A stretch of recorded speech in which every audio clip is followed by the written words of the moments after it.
वर्षानुवर्ष भाकड असलेली गाय एका शब्दात दूध देऊ लागली. मंगळवेढ्यात एक गरीब पण श्रद्धाळू ब्राह्मण राहत होता. छोटंसं घर, मर्यादित परिस्थिती, पण मन मात्र समाधानात. त्याच्या घरात एक गाय होती, पण ती कधीच दूध देत नव्हती. तरीही तो म्हणायचा, ही माझी गोमाता आहे, माझं कुटुंबच आहे.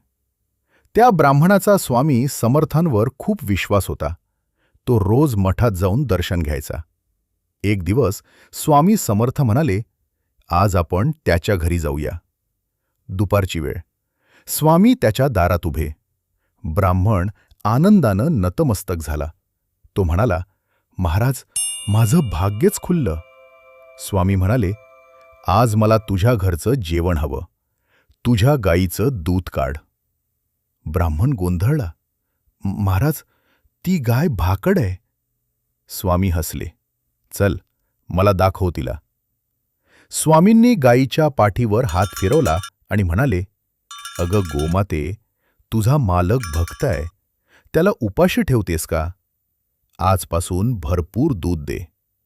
आणि अचानक गायीनं हंबरण केलं आणि तिच्या स्तनातून दूध ओसंडून वाहू लागलं. ब्राह्मण आणि त्याचा परिवार थक्क, डोळ्यात पाणी, हात जोडलेले. स्वामींच्या एका शब्दानं भाकड गाय दुधाळ झाली.